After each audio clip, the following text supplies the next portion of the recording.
Yes, what happened further?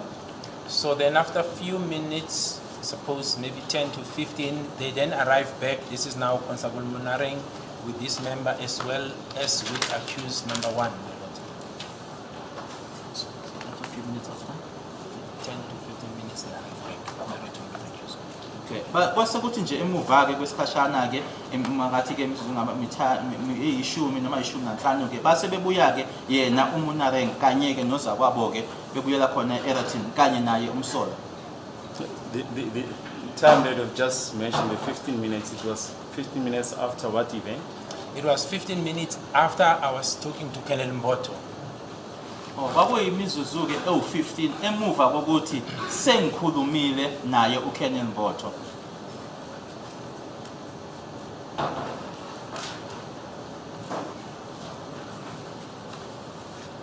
Yes, you may proceed.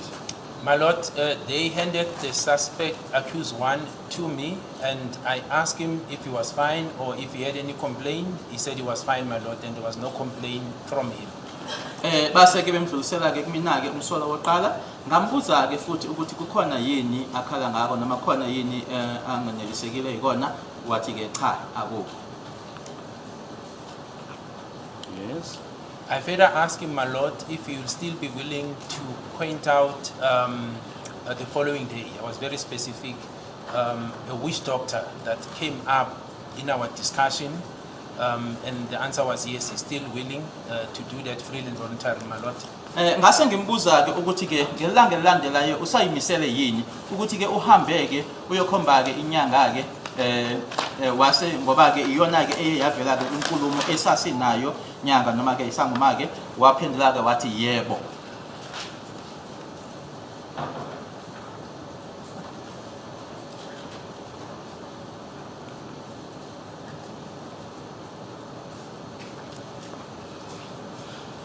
I then, my lord, indicated to him that Sergeant Mohola with some of the members will come to him the following day to follow up on that witch doctor investigation, and that if he should feel that he has changed his mind or he needs assistance for legal representation or whatever concern that he may have, then he should feel free to bring it up to her attention, my lord. Ngase ngimazisa futhi-ke nokuthi-ke kulandelayo-ke uzoza-ke uSergeant Mohola azoqhubeka-ke nalelo phenyo noma la kufanele ukuthi kiwe khona-ke noma kuwukuthi-ke uma kuwukuthi ngalelo langa lelo-ke useshintshe umqondo-ke noma-ke ucabanga ukuthi kukhona-ke nje okungamphathi kahle-ke kuzofanele lokho-ke noma unesifiso sokuthi abe nommeli noma udinga usizo lommeli akusho lokho kuyena uSergeant Mohola. I further, my lord, requested the same member, Sergeant Munareng, with the crew that he was having to assist with the escort of the sergeant, the investigator, in escorting accused 1 to whatever that needed to be done and eventually to the detention facility. Ngase ngimcela-ke yena-ke uSergeant Munareng kanye nozakwabo-ke lo owayenaye ngalelo langa-ke ukuthi-ke balekeleleke yena uSergeant ngaloko-ke okwakufanele ukuthi kwenziwe-ke nokuthi-ke ase abuyiselwe la avalelwe khona noma agcinwe khona. We then parted ways, my lord. Sase sihlukana-ke. Did you know where accused number 1 was going to be detained? I was informed, my lord, that he was detained at Valeria SAPS. Ngatshelwa-ke ukuthi-ke umsolwa wokuqala-ke wayevalelwe kumaphoyisa-ke ase-Valeria.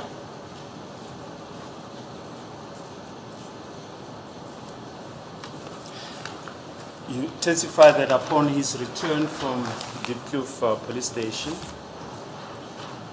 he did not have any complaints. Did you see any injuries on him? No, I did not, my lord, and I also did not detect or pick up any sign of uneasiness or panic. It was basically, for me, in my own observation, my lord, it was more a sign of a relief. He was looking better than when he was. Like, you know, when something has been taken off your shoulders. But other than that, my lord, there was no sign of fear, concern, or threats that I detected when I observed him, and I also did not see any visible injuries when I was talking to him, my lord. Ushilo-ke kubufakazi bakho-ke ukuthi uma ebuya-ke khona erathini umbuzile-ke ukuthi khona yini akhala ngakho-ke noma engaphathekile kahle ingabe-ke khona yini owakubona wena-ke ukuthi-ke mephendula-ke mina-ke engakubona nje ngabona-ke ukuthi-ke umuntu okhululekile-ke futhi-ke ebukeka nanjengomuntu-ke manje-ke osekhululeke noma osengcono ngaphezu kwendlela ebeyiyo ngapha. Uyazi uma kunento nje esuswe emahlombe akho usuzizwa ngcono-ke manje, so angazi ngibone nje noma ngalela langa angibonanga ukuthi khona into engamphethanga kahle, kukhona okumhluphayo, konke lokho angazi ngibone nokuthi ngibone-ke futhi ukuthi ushayiwe. And what time did you part ways with him? It would have been after midnight, my lord, may not be specific, but it was just after 12 midnight. But definitely before 12:30. It could be between 12 to 12:30, but definitely before 1. It was just after midnight. Isikhathi-ke ungathi-ke wayeseshayileke u-12 wasebusuku-ke, kodwa maybe ungathi nje phakathi-ke kwakhe u-12 no 12:30, kodwa-ke engekashayi u-1 uma sihlukana. Yes, you may proceed. My lord, then the following day, that is now the 31st of May 2020, I received a call from Sergeant Mohola, who informed me that they found the said witch doctor that we spoke about the previous day, and they were on their way to the office. Rather, they asked where we should meet, and I directed them to come to the same provincial office with the said witch doctor. Ngelanga elilandelayo-ke ngase ngithola ucingo olubuya kuyena-ke uSergeant Mohola engitshela-ke ukuthi-ke impela-ke isangoma noma inyanga leyo-ke bayithola-ke esengibuza futhi ukuthi-ke sihlangane kuphi. Ngase ngibatshela-ke ukuthi asihlanganeke kwihhovisi lesikhulu noma-ke e-provincial office naso-ke nayo-ke inyanga leyo.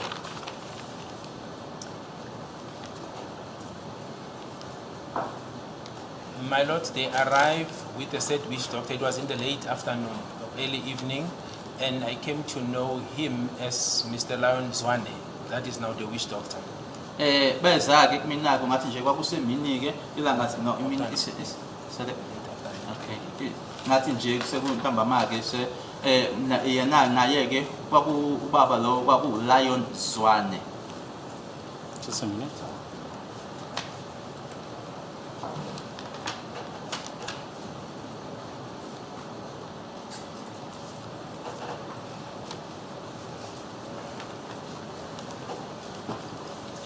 Yes. When he arrived, my lord, when he was brought to my office, I introduced myself. I was introduced firstly, then I introduced myself to him, warned him according to his constitutional rights, and informed him about the purpose of our interaction. That is, his name came up on the matter before court, before this court. In other words, the matter of Senzo Meyiwa. Wethulwa-ke kumina wena-ke nami ngase ngizethula-ke kuyena-ke ngase ngimtshela-ke ngamalungelo akhe-ke anawo ngokomthethosisekelo, ngamtshela-ke futhi nenhloso noma injongo yokuthi-ke sihlanganeke ngalelo langa lelo, nokuthi-ke igama lakhe lavela-ke mayelana nalolu daba oluphambi kwenkantolo-ke manje udaba-ke lokushona kwakhe uSenzo Meyiwa.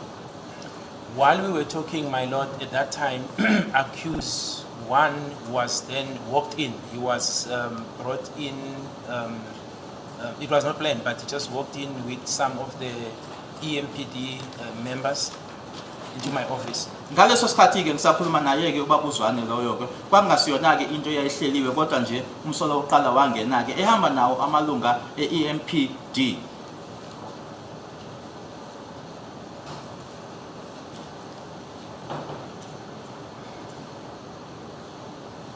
My lord, what became prudent and abundantly clear is that when Mr. Zwane locked eyes with accused one, it was clear that he knows him because he made utterances. Kwathi-ke noma-ke into eyavele nje yaqhamuka-ke yacaca-ke ukuthi kwathi uma kuhlangana amehlo akhe ubaba uZwane namehlo akhe umsolo wokuqala-ke kwacaca banje ukuthi bayazana-ke ebesafuna bakusho kodwa-ke umshushisi umvimbeli.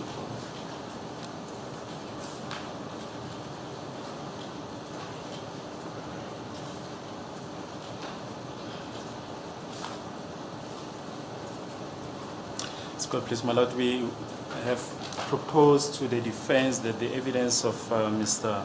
Zwane be incorporated in the trial within the trial. They are still mulling over that issue. We'll deal with it in due course. Yes, you may proceed. I don't understand. Mr. Zwane has already testified in the main trial. We've requested that his evidence be injected in the trial within the trial. And they are still contemplating that issue now. Yes, Mr. Mgomezulu, what's your view? My Lord, it will be kept in suspense during the discussion. Which discussions? That evidence that was made by Mr. Zwane during the main trial be injected to the trial within the trial. What does the law say? My Lord, according to my understanding, the evidence that has been led in the trial, in the main trial, cannot be used in the trial within the trial. Mr. Messi, what's your view about the proposal which allegedly you and Mr. Baloyi and Mr. Umalo and Mr. Munye are discussing? As it is the court, I think that this is an issue relating to accused number 1. Yeah, fine. I think it is in the domain of accused number 1, but whether or not evidence, there could be a request that particular evidence should be incorporated in a particular trial. I think there's nothing irregular about it. There's nothing irregular. Yes. Mr. Munye? Umalo, sorry? My Lord, I think it is matters that rest in the terrain of accused number 1, so I will have nothing to comment about. Yes. But in as far as the incorporation of the evidence in the main trial, there is nothing irregular, as my colleague has indicated. You say there's nothing irregular? Yes, there is nothing irregular, as long as the state makes an application. My Lord, our position is also the same. That evidence relate only to accused number 1. It does not relate to accused number 5, so we have no problem. Of course, you can't quote any decision. When you quote any decision, Mr. Nisi, there's nothing irregular, Mr. Numaro and Mr. Munyeki. No, I don't think no. There's no decision. It's a long-standing practice. Nah. It's the other way around. Oh, okay, thank you. If a person testifies in the main trial before this court has held an inquiry as to whether there's any dispute about the admissibility of either admissions, statements, or pointing out, and the court declares that a trial within a trial should be held after the so-called gentleman Lion Zulu has testified in the main trial, I don't think you can incorporate that evidence by agreement into the trial within the trial. It's irregular. Because the injunction is that what happens in the trial within the trial should not be contaminated with what happens in the main trial. Is that not so, Mr. Baloyi? Well, so you can recall the gentleman to come and give evidence, no problem. Yes, in fact, that's what we're informing the defense, that it will serve no purpose to call the witness just for him to confirm what he has testified about in the main trial. We can just, I don't think there's anything that debars the state and the defense to agree to the incorporation of the evidence. That is permissible. Yes. If you do it that way, but he must be in court and he must confirm. Yes. That's the evidence which he has given. He stands by it. Yes, but if the defense then says that exercise is not necessary and they make an admission to that effect, a 220 admission. Yeah, I think. No, the problem with it, fine. That will still be proper. Because you have Mr. Mgomezulu here says it can be done. Yes, which is the proposal. We prepare the 220 admissions. Okay, fine. You can address me later on, Yes. but I'm of the view that Yes. it's done here. When it goes to the SCA, they will say, this guy, what was he smoking? Yes. And that also relates to the clocking records of accused number 2 and his leave application as testified to by Mr. Melder. So those two aspects, those two witnesses. And what about the latter? What is this agreement? Well, the same will apply as with Mr. Zwani's evidence. Okay, fine. Yes. All right. But once there's a meeting of the minds, we will inform the court accordingly. Yeah, you can go bypass it by having invoking section 220. Yes, yes. That is the route that we've proposed to the Okay. defense. Yes, okay, thanks. Yes, Brigadier, yeah, you can continue. You mentioned that it was, as you put it, abundantly clear that accused number 1 and Mr. Zwani know each other. Absolutely, my lord. It was based on the utterances that occurred between the two of them. Njengoba sengishilo ukuthi kwacaca bhake ukuthi bayazana ke umsolo woqala kanye naye ke ubabuzwane ngenxa ke yaloko okwashiwo noma okwakhulunywa phakathi kwabo bobabili. Furthermore, my lord, it also became clear that accused 1 was making further confessions to Mr. Zwane when they were just talking as to what was wrong, why was he, in that position. Okunye futhi ke okwacaca ke ukuthi ke umsolo woqala ke wayeseqhubeka ke evuma okunye uma ke manje esesho noma esekhuluma ke kuyena ke ubabuzwane ukuthi kwakuyini ke engakaze ihambe kahle noma engazange ihambe kahle nokuthi kwakungani ke eseyithola ekulesi yasimo.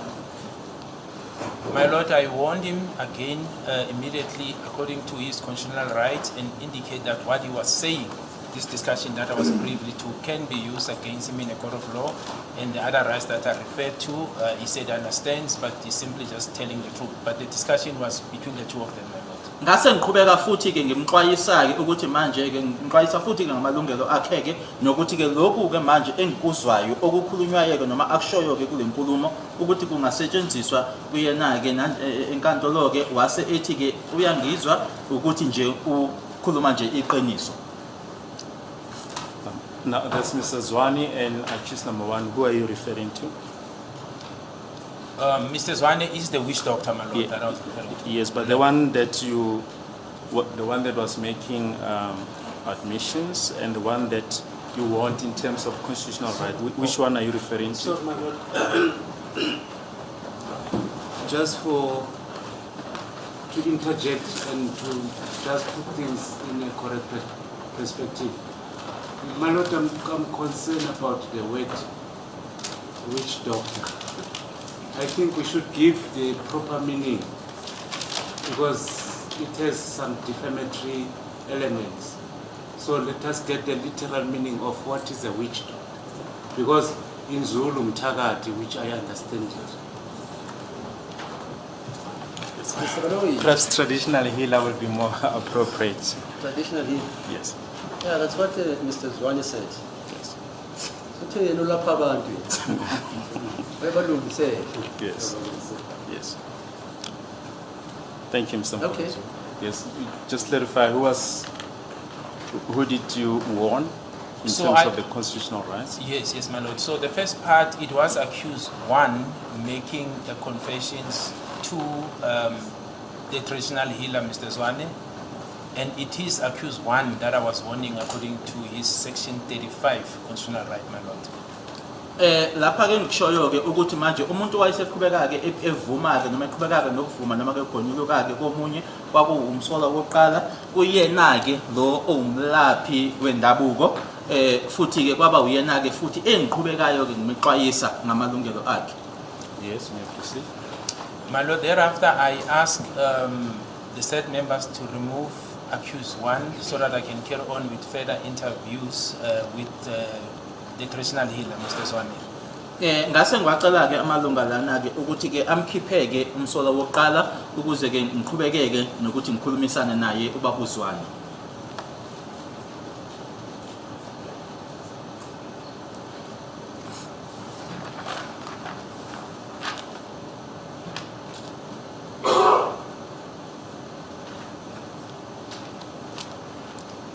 Yes. After our discussion, my lord, it became clear that one can utilize him by obtaining a statement. I therefore requested my colleague, that is the head of the anti-corruption unit in Germiston, Colonel Mutlame, to assist me in taking the statement from Mr. Zwane. Kwase kucaca ke kwinkulumo yami ke naye ke ubaba uZwane ukuthi ke manje sengamsebenzisa ke nanjengofakazi ke ngase ngicela ke uza kwethu oKenneth Mutlame osebenza ke eGermiston ukuthi angilekele noma angisize ke ngokuthi ke athathe istatement kuyena ubaba uZwane. My lord, he agreed. I then requested the members to take Mr. Zwane to the kennel in Germiston DPCI and thereafter take him home after such statement has been taken. Phela ke ngase ngibacela ke amalunga lana ukuthi ke asizeke ngokuthi ke athathe ubaba uZwane bamhambise ke bamikise khona ke eGermiston ku Colonel Mutlame ayonikeza ke ngaleso statement leso buse kuthi ke emuva kwalokho ke bamthathe bamhambise ekhaya.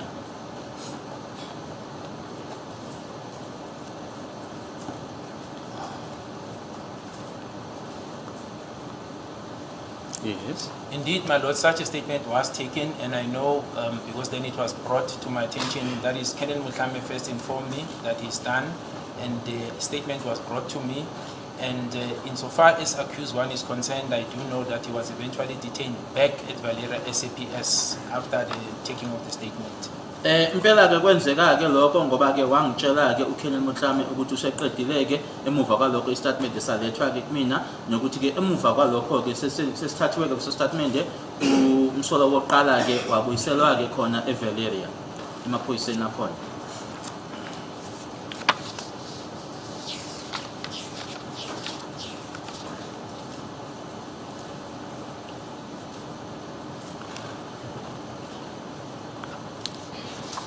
And just before we proceed, you mentioned that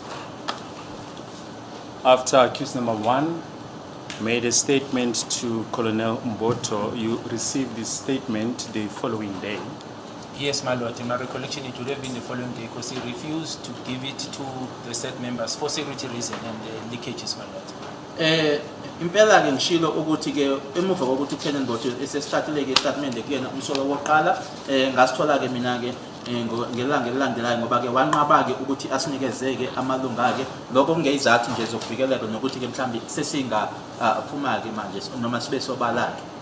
I just want to show you a document which has been handed up as Exhibit FF.